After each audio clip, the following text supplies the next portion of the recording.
Hello, and welcome to Voices from the Field, a Mayford podcast where we talk with educators in the field to hear about their perspectives and experiences. My name is Jake Burson, Advocacy Chair for Mayford, and today I have the pleasure of speaking with Will Westphal. Will is a 14-year veteran of elementary physical education in Wisconsin.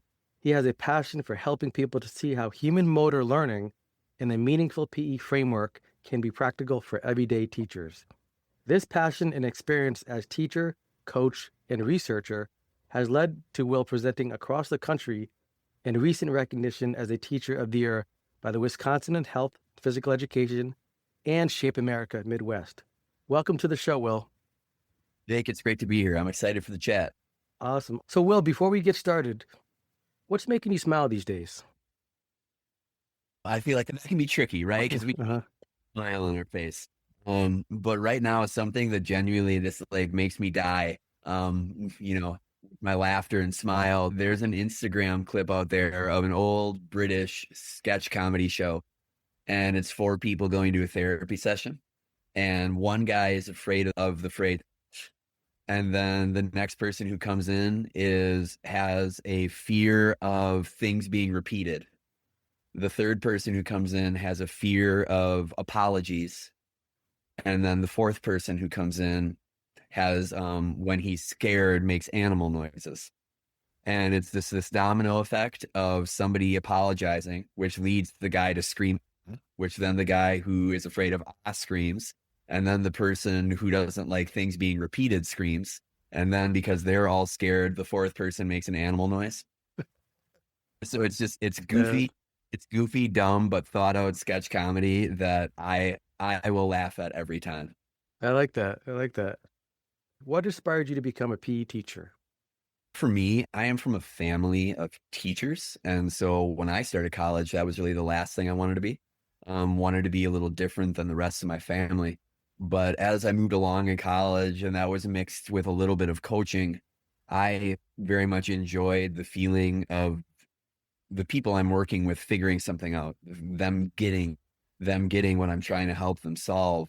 And as I was moving through college, I was taking a human motor behavior class at the time, part of my coaching concentration, and was really drawn to everything about it. When I had to narrow things down about what I wanted to leave college with, it was that flip of, hey, fitness or physical education.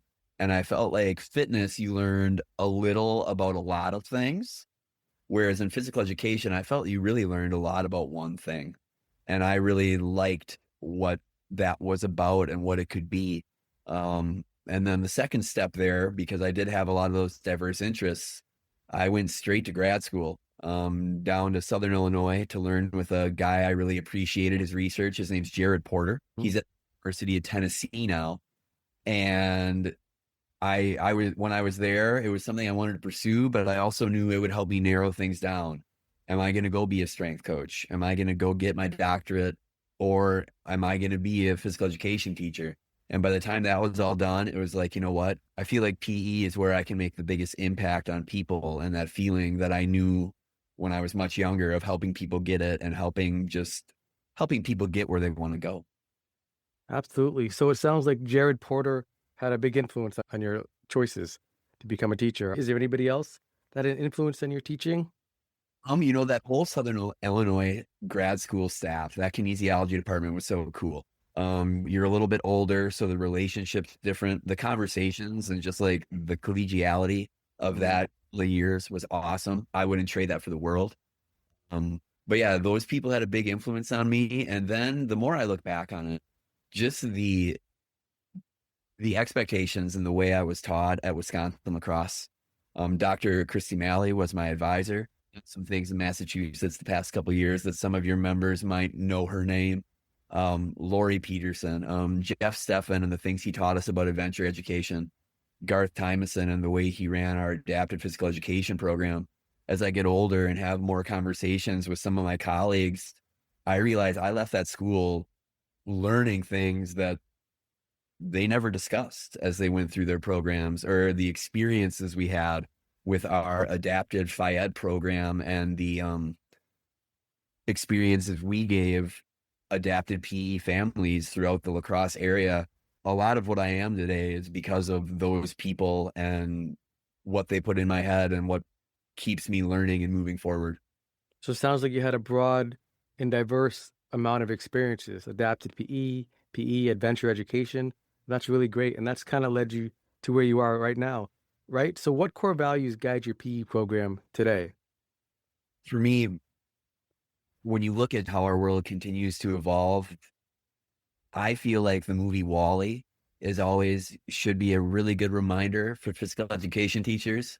When you see all these people on a giant spaceship who have a screen in front of their face all the time and is always dropped off at their feet. And it's like, well, okay, we're not that far removed from that. And that whole ship is a world where movement doesn't really exist. And I know we have this world of fitness and MVPA and all that jazz. But for me, I want my kids to see that movement can make your life better. That's my big core thing. That's my enduring understanding for students. Whether you think you're a jock, whether you think you are anywhere in between or farthest removed from that, there's a place for movement in your life, whether it's the interaction you get to have with others, how it relaxes you, how it makes you feel happier, or maybe it does improve your skill, maybe it does improve your fitness, but just the idea that movement can make your life better. So enduring understanding is a phrase that was presented to me in my old school district. It's a little town called Brilliant, about a Hmm. half away from where the Green Bay Packers play. We started using really a curriculum sorting database called Atlas Rubicon. And when we had to put our curriculum and all the mapping in there, uh, one of the big things was an enduring understanding. And for me, I just love that phrase. It's like, okay, when your students are done with you, what should endure? Sure, they're all going to remember how fun the parachute was. Every kid's going to leave elementary physical education probably thinking a scooter is pretty cool, no matter how much you did or didn't use it. But just them understanding that movement, whatever type of person you choose to be, movement has a place in your life. So how does Hmm. movement I get that. So it's like backward planning, backwards design, a little right? bit? What's the enduring understanding? What do you want them to get out of the overarching, the big picture? That makes sense. I'm familiar with Rubicon Atlas. Our district, they used to use that as well. So, very familiar with that. So, what are some ways you help your students who may not naturally enjoy physical activity or find success or enjoyment in PE? What are some ways that you can help motivate them or engage them? Sure. For me, whether I perceive them to be motivated or not, I have I come from an idea that I learned from my research study and still try to read. It's a paper that's about a decade old. It's something called the optimal theory. It was put out there by two researchers, Gabby Wolf and Rebecca Luthwaite. Gabby Wolf has been a amazing researcher for almost 40 years now in human motor learning. And for me, the nuts and bolts of it, to try to shorten it up for people as much as I can, is she breaks kind of movement practice down into two things: a vicious cycle and a virtuous cycle. And in that virtuous cycle, a mover should have enhanced expectancies. So they believe they have a chance. A mover should have some autonomy, and a mover should be given a task where they can have an external focus of attention. So what that means is I can focus on the impact my movement has on the environment around me. So if you can imagine, if I'm having kids doing some throwing, and maybe I've got a ball that's got a little bounce and can make some noise, and rather than cueing their body parts to death, I might just ask some kids to, hey, when you throw that ball, can you make some thunder on the wall? Something like that.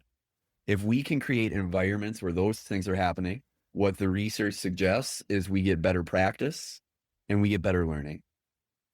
So for me, everything starts right there. Am I giving you chance? Am I setting up tasks so you got a chance, or at least you think you do? Am I giving you some choice?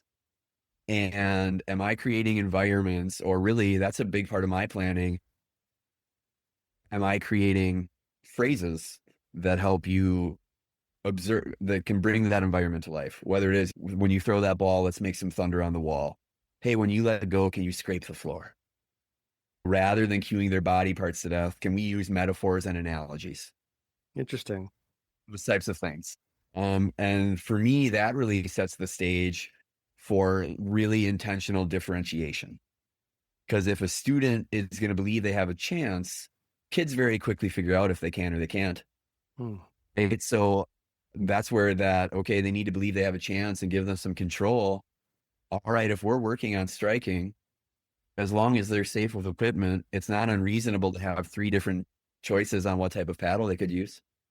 It's not unreasonable to have 4 or 5 different types of things they could be trying to hit with that paddle. And all of those choices, to the kid, it seems like, cool, I have control over this. But to me, all of those choices are helping them control how predictable or unpredictable something is, or how much stability they do or don't have. If I'm holding a long handled racket, that's going to be less stability. If I'm holding a Frisbee as a racket, I'm going to have way more stability, right? If that Hmm. Frisbee happens to have a trampoline center, my toy is going to bounce way higher. I have more time to react. So now I have more predictability, right? Or if all of a sudden I'm trying to hit a beanbag turtle with my paddle, after I hit it, I'm not quite sure where in the world that's going to go. So when we play with predictability and stability just by giving the kids choice, they're empowered by the choice, but they're probably going to choose things they believe they have a reasonable chance with.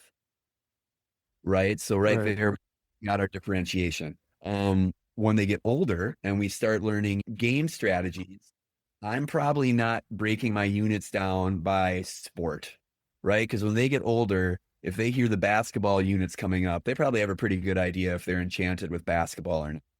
We and my students do get a little bit of say in what we learn about each year. But even if it is something related that is sort of sporty, I am going to give options on structures of play. Do you like being competitive or being oppositional? Would you prefer to be cooperative? In those cooperative settings, are you playing with a teammate, or is it almost like you at a bowling alley where you and another person are side by side, where you're accomplishing something, or it's not even so much cooperative, it's just more social, right? We're using movement to be social, like that bowling alley scenario where we're learning the skills, we're using the skills, movement, we're having those movement opportunities, but just in a different environment than maybe your people who prefer oppositional play, right? We can take that learning center of a basketball, of invasion games, of net wall games. We can work on those skills, but in different structures of play that you might feel more comfortable with. I have a follow-up question about the structures of play. So how would a teacher, or how would you determine the structure, or how would you determine what might be a good fit for the class or for the unit? Dude, incredibly fair question. With my elementary students, I actually am about a year or so into, and this is really inspired by Justin O'Connor and his people down in Australia, Monash University. They used to share a lot on social media prior to, I don't know, some of social media's weaponization. Now you can't find as much from research from overseas, but they really just talk about structures of play, classification of play, all these things we've been teaching for years, invasion, net wall. Do kids still even do that anymore when they're not at school?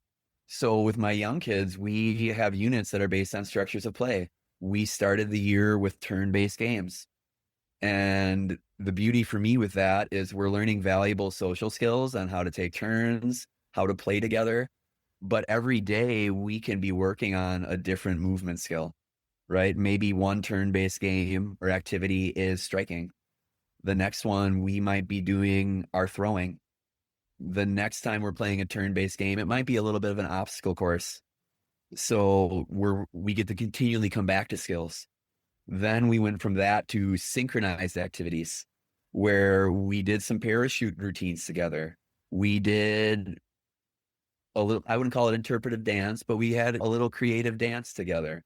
Then we took all of my equipment and I borrowed from Christy Malley just these basic fruit beat cards, Hmm. you know, pear, pear, pear, blueberry, blueberry, blueberry. And we took We Will Rock You to start. So we had a really consistent beat.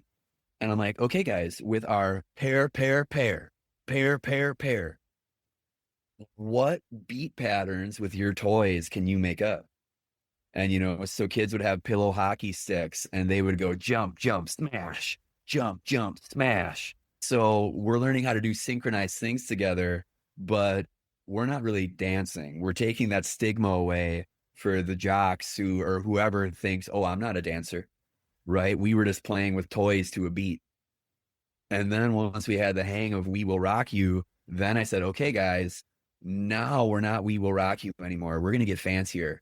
You guys are making the moves with your beats, but now you're also picking the beats. So now instead of pair, pair, pair, now maybe some kids are going pair, apple, pair, apple, pair, right? And we are taking a little break from structures of play now to focus on how we connect with rating and perceived exertion, like how do we like our body to feel when we move? But we'll come back to side by side structures of play, and throughout all that, I mix in occasional oppositional play kind of within each structure, so the like oppositional still get their fix, but it's not overwhelming for those students who aren't. And then parallel play. So we think about parallel play, right? We think about the kids in the sandbox who are right by each other but never actually interact, right? Some kids prefer parallel play. And that's usually how I start each class when we do what I call challenge time, where we work on an object control skill and they have different challenges, but they're all working in their own space using their own combination of tools and doing the same challenges, but really interaction is kind of up to them. They could just be hanging out in that space or they could interact, but that's how I use structures of play. With my older kids, because they vote on what we're going to do, whether it's invasion or net wall or tricks and challenges for variety, as the unit progresses, each lesson is kind of, hey, what fits you? Today we're figuring out, are you a person who likes to strike with your hands or you want to strike with a paddle? Now day 2 is, when we play a net wall game, do you want to play with a kitchen or not? Okay. Day 3 might be, do I want to be in a cooperative setting or a competitive setting? And each day we keep adding layers while also learning your net wall strategies. So now when we're in day 4 or 5 and beyond in that unit, students are playing with peers who want to play the same type of structure they do. And then I also have rule scaffolds for their games. How many bounces do we get before we have to return it? Do I have to pass it? Do I not have to pass it? Is there a kitchen? Is there not a kitchen?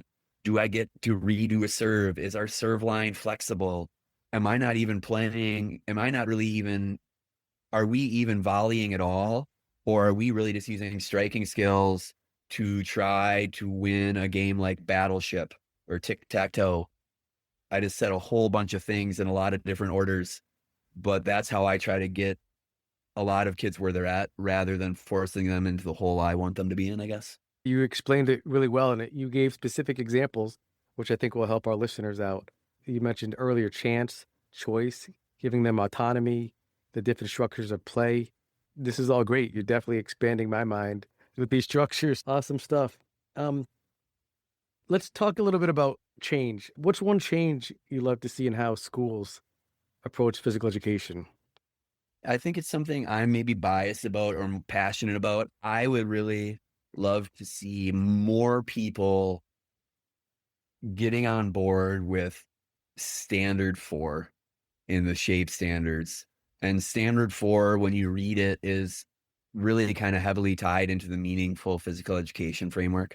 It's not just the happy feel goods or our kids busy and having fun that sometimes people associate with standard 4, but why does movement matter to you?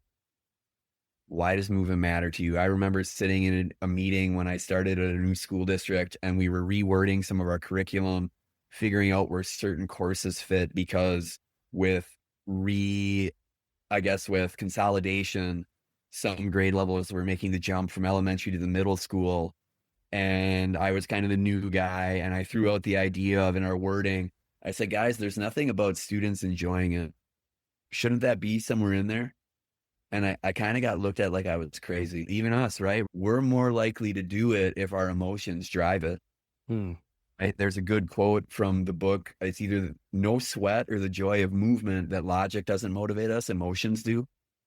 And I think physical education, I think we could really grow if we really start sharing how we are helping students discuss the emotion that comes with movement and the meaning they feel in movement, the moments they feel proud, the moments they feel challenged, the moment they feel the support of a classmate, what made something fun.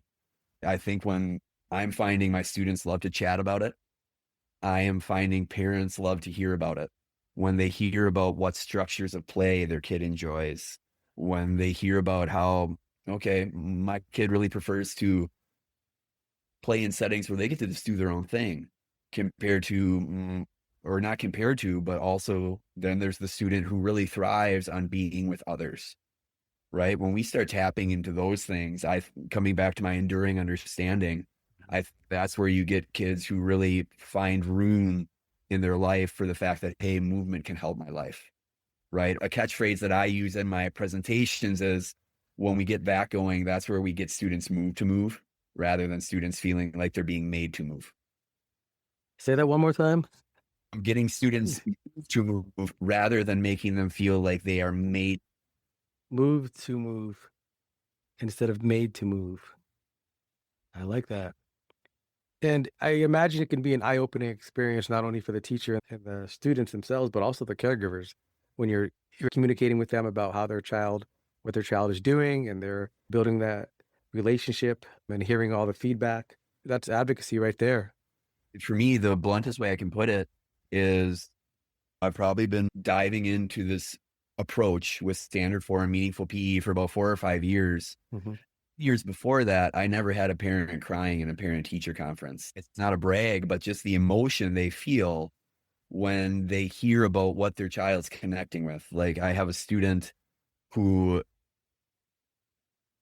physically incapable of sweating. They have to turn their head like an owl because their eyes can't track. They have several other things going on. And prior to being my student, that student physical education was traumatizing. Mm-hmm. So sudden that student came home and told mom, I want to be a PE teacher. Mom had to come sit down and chat and figure out what our room was about. And those emotions, that connection, that wasn't happening before I started doing what I'm doing with why does movement fit you and how does it make you feel? Move to move. What a great story. Yep. Thank you for sharing that. Will, what's the most rewarding part of your job? What would you say? You get to impact people, right? We're in the game of service. If we're truly doing education right, you are a servant, one way, shape, or form. Mhm. And ideally, you're making an impact. So the people you get to impact. And I guess at this point, I am blessed enough that people want to hear me talk.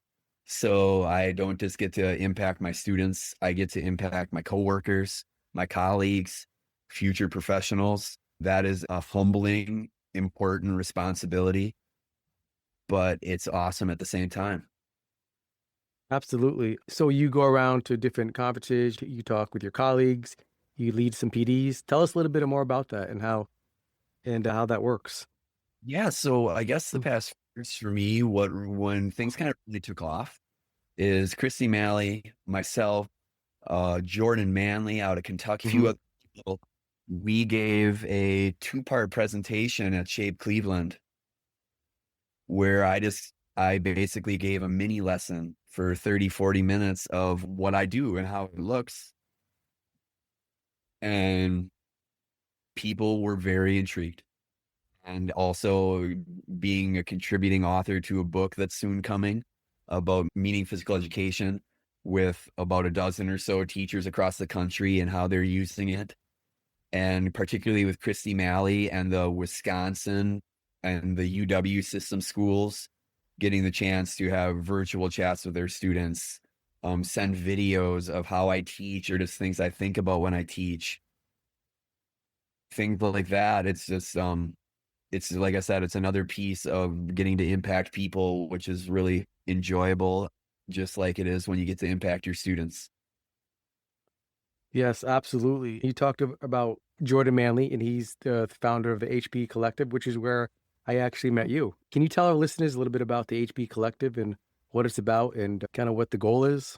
I think it's a great website, it's a great community, but if you could just elaborate.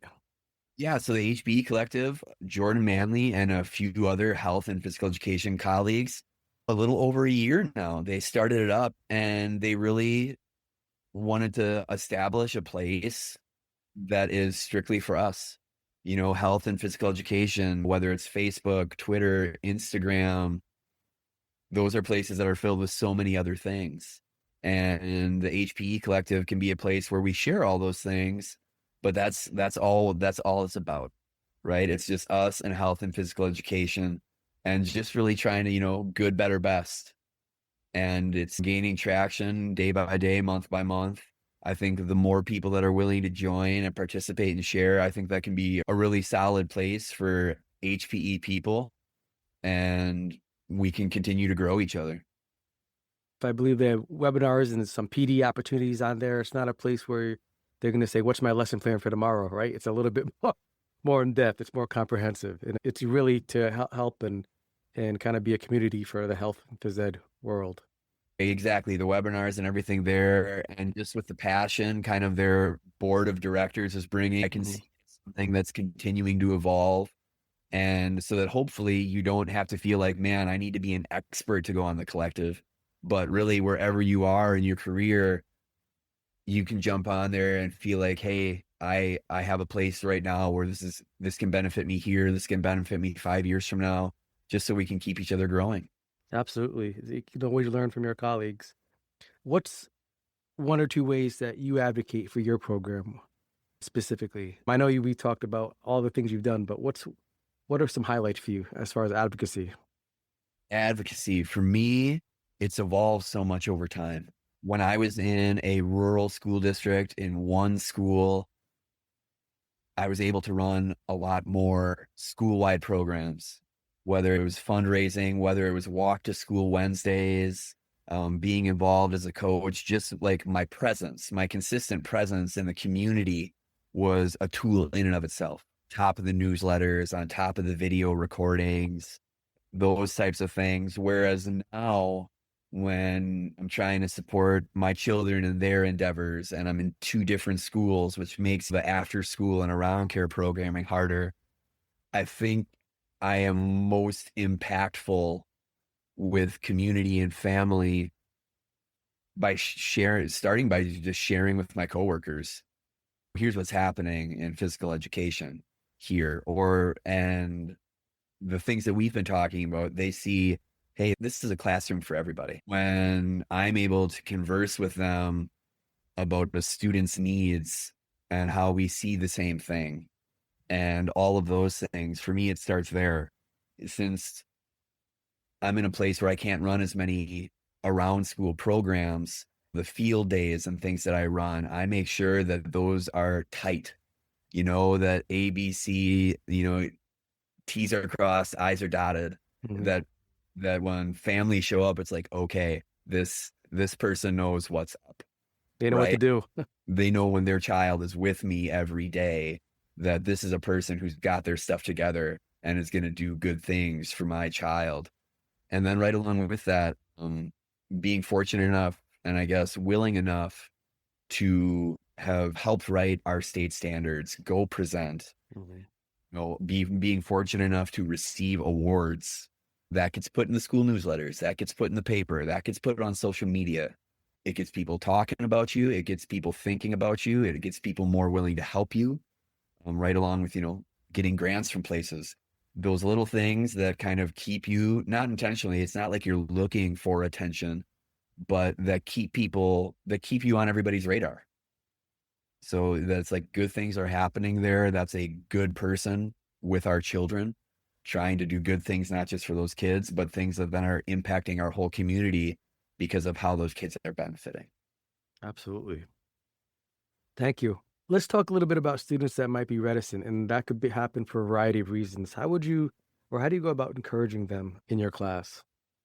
You know, for me, I'm really kind of diving into the deep end of that right now with particularly my older students, my fourth, fifth, and sixth graders, they fill out a Google form reflection every day where they have your Likert scale 1 to 5 means weak connections, 5 means strong, with fun, success, challenge, and classmates. And then we also have a question that I call our daily stamp, where I ask, what had the biggest impact on your life today?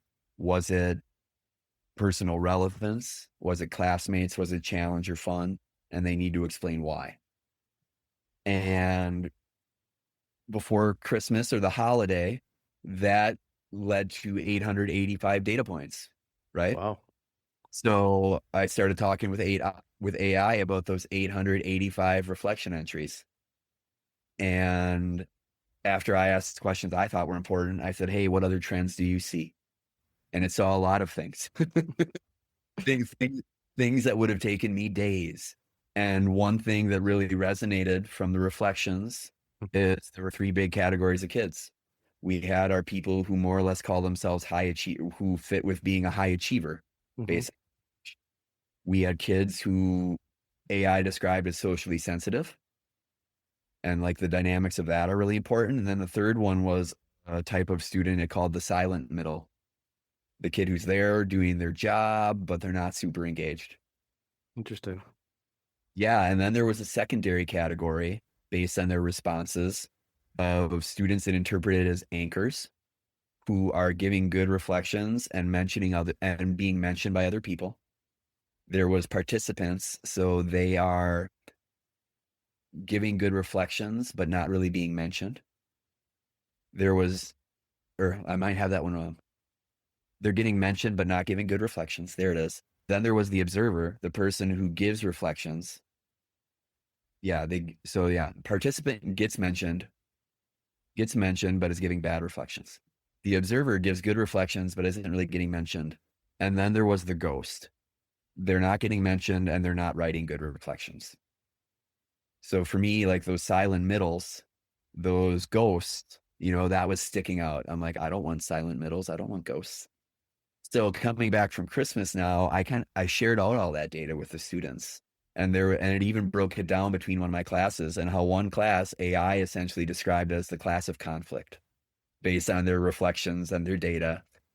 And then it was this first like week or two back, it was making them aware of that. And now this last week was me having one-on-ones with each kid because they reflected on it. They thought they got to pick what they thought they were. And we talked about, well, 1, how are you going to keep it that way? Or 2, how can we fix it? I had one student who saw themselves as a silent middle, and they said, if people said hi to me. So that's a student who's been going through every day, or not every day, but a lot of days, feeling like they're not even being seen. And so it's like, okay, this is something we need to start unpacking as a whole, like 4th, 5th, 6th grade level. That's something I need to communicate with that classroom teacher about. Situations like that. It's also a little bit on me. When kids are stuck and not sure how to reflect, I use AI to help me figure out some back pocket questions that they can go to when they aren't quite sure what to say, right? So now our reflections can deepen.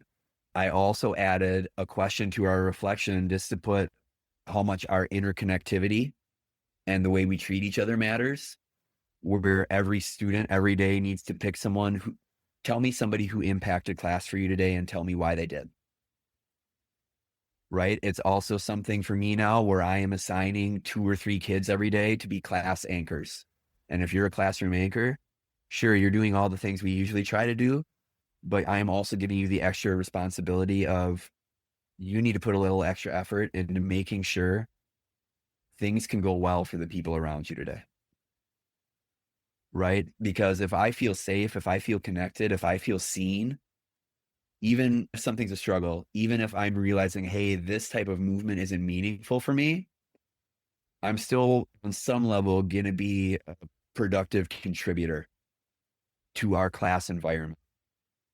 And so That's kind of a long-winded answer of I really am guided by the data my students' reflections give me. And if the people listening are saying, Will, how long do your reflections take? Not long. I have 45-minute classes.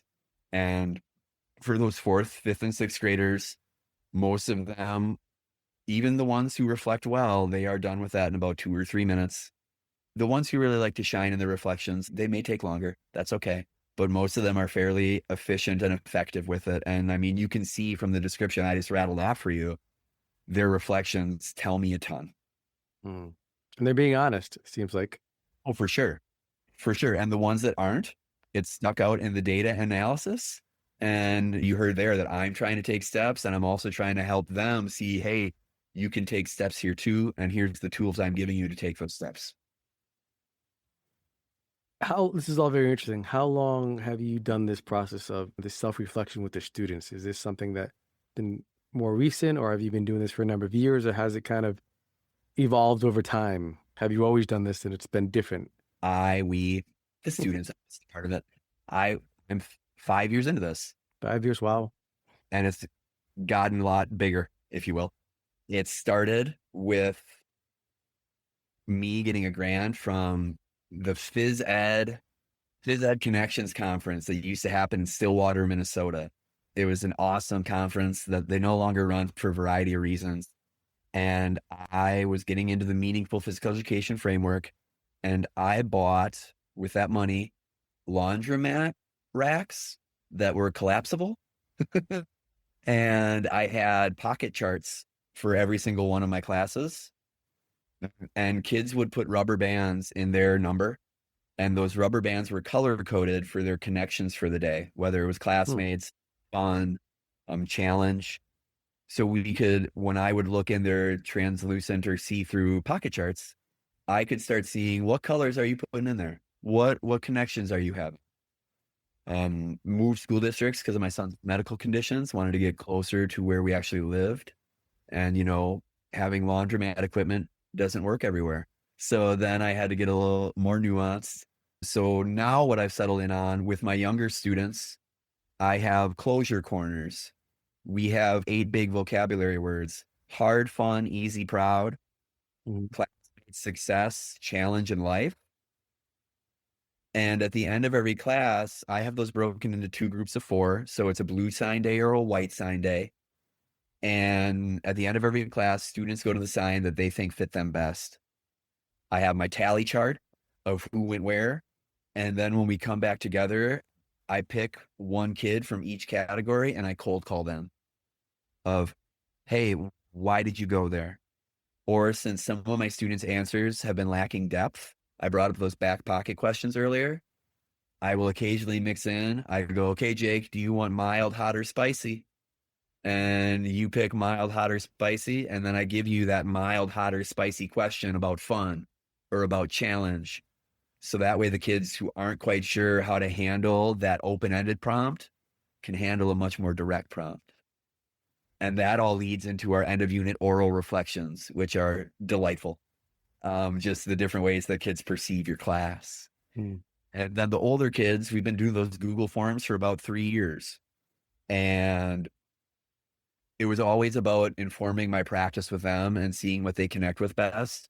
But it was also seeing, okay, if I'm having kids reflect on challenge every day, the data I should get at the end of a unit should really kind of look like a bell curve. Because if they thought it was really challenging, a lot of them probably aren't going to feel successful because it was probably too hard. Hmm. If it's too easy, they're probably going to be bored. So they'll say it wasn't very fun. But if we get that bell curve rocking, that means they're probably going way back to that optimal theory. They probably are in that spot where a lot of us are believing we have a chance at success. So now we're probably having some fun. Now, all those, just how kind of all those things interweave. So it's me seeing what do my students need, but it's also me seeing is the way I'm structuring my classes with this choice, with these structures of play, with students getting to vote, with students getting to tell me their feelings. Is it actually leading to a class that they are engaged in? As teachers, we have to come up with these goals, right? Yearly goals and get observed. I'd be willing to bet that one of your goals or many of your goals have been around meaningful framework. Well, and to be honest with you, Yeah, tell me a little bit about that. so in Wisconsin, you've got that student learning objective Hmm. with evaluations, but then you have your professional practice goal. Hmm. And I usually have been using the meaningful PE and the data and my questioning as my professional practice goal. Got it. And then my SLO is still kind of a stereotypical standard one thing, because then I can come back to my administrators and say, hey, this whole thing of me having kids focus on their connections and emotions, we're still actually getting better at skills while we're doing this because of the way this room is structured with the choice and the appropriate challenge and constantly coming back to skills rather than just having one-off units. Hmm. Someone we're going to say, Westphal, you're not teaching skills. I can be like, yeah, I am. It's just like, that's not our big fish. Our big fish is movement makes life better. How are you connecting with movement? I love it. Thank you for answering that. Yeah. Let's transition a little bit. You've got a prestigious award, Teacher of the Year. So, what does that mean to you, either personally and professionally? For me, it's kind of hard to separate one from the other because movement dork as a person. So my profession fits my dorky personality as what I'm motivated by or fascinated by on a day-to-day basis. As a person, at least for me, it's humbling. You're thankful. You on some level feel validated, but it doesn't change a single thing about the work you do. You're the exact same person. You're the exact same servant. The same things that motivated you before should be the same, to me, are the same things that motivated you after, right? Kind of like I just heard a soundbite from Tom Brady just before we started talking about how he, at the end of his career, practice was more fun than games. He's like, okay, because every win that wasn't the Super Bowl, you were still left not feeling completely satisfied. You didn't win the right way. You didn't win by enough. And it's a nice feeling. It's a humbling feeling, but it doesn't change the job you're doing. It doesn't change the joy you get from impacting others. But also professionally, I think right now with social media and the sound bites and the clips of activities and the cool visuals, I think sometimes, whether it's a physical education teacher or a classroom teacher, it is very easy to get lost in the world of edutainment. Hmm. And like, don't get me wrong, we need to be engaging, and there's lots of different ways to be engaging. But sometimes I feel like in that edutainment, we miss out on what could be really good conversations and thoughts and analysis and sharing and even questioning, not to like say, I think you're doing something wrong, but hey, why do you do it that way? Right? In those little 150 characters or your 30-second video, so much of that gets lost. And so, I mean, as you've listened to me for the past 40 minutes kind of dork out, for me, on some level, it's validating that somebody who's passionate about pedagogy gets recognized. So, like, just the fact that that's still valued, I think is cool. Definitely. Very cool. And I've enjoyed the last 40 minutes. You have a unique perspective on the field, and it's been great. And I know our listeners are going to love this too. So, what advice would you give to new or aspiring PE teachers? You've got to be you. Don't try to be what you see somebody being on social media. Don't try to be your student teacher or clinical supervisor. Learn from them, but you have to be you. Because it's like I tell my students, it's like, Jake, why are you trying to be Will when you're Jake, right? Just be your best Jake. Focus on what Jake thinks. Focus on what Jake did. Be you. When you watch other people, it's always super easy to be critical. Be a critical thinker, but try to see why somebody does what they do. I find when you get to that point or even having that conversation with people, a lot of people have pretty sound whys for why they're doing what they're doing. Even if you don't agree with them, I think you then gain an appreciation for them. Social media is awesome. Just because it's on social media doesn't mean it's best practices. I bring up lacrosse. I brought up lacrosse earlier. I think the best thing that lacrosse ever did for me is, sure, we learned about a bunch of different activities, but for me, and maybe I'm biased in the way I see the world, from day one as a physical education major there with the professors I had, it was about how you taught, not what you taught. Hmm. And I'm not, I feel like some of the colleagues I come across didn't quite get that experience as they went through.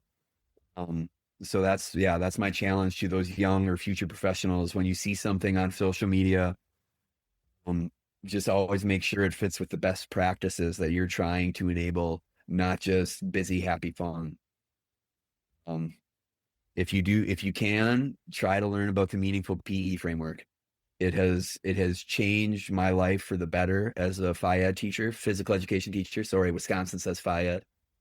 Um, but so yeah, it's changed me for the better. And I think it would help a lot of other people too. The people that I present to, there's almost always one person after I'm done that says more people need to hear that message. So people who are willing to look into the lit review from 2017, it's super readable. The book from Tim Fletcher and others is short and it gives solid examples. And hopefully the book that I'm helping with in a few years will also be super helpful for people. We'll link those in the show notes so people can have access to those resources because you can buy them online, right? Amazon. Yeah, the Tim Fletcher Steph Benny book that is readily accessible Mhm. online. I'm not sure exactly when the book we're working on will ever be out there. And then the lit review, I'm pretty sure you can find a free, just with a Google search, can find that PDF pretty easily. And you said that Uh, was 2017? right around there, Okay. 2006, Okay. 2017. Steph Benny, Definitely. ENI, um, or even the Meaningful Physical Education podcast by Doug Gleddy and Ty Riddick up in Canada. They're great guys. Otherwise, my challenge for really any teacher, future professional, find connections to our work from other areas. I personally love reading behavioral economic books. I think the insights they have about human behavior and how that can improve the culture or the way you structure a classroom. I see it in like everything they do. That's just me and how my brain operates. I see it in like good stand-up comedians and how they pursue their passion when I listen to them on podcasts. Where can you look in other areas in life and see, ooh, that can make me better? What they do there, I think I can do this here. Because sometimes when we get lost on our own Ferris wheel of physical education teachers or hamster wheel, I don't think we challenge ourselves enough. Hmm.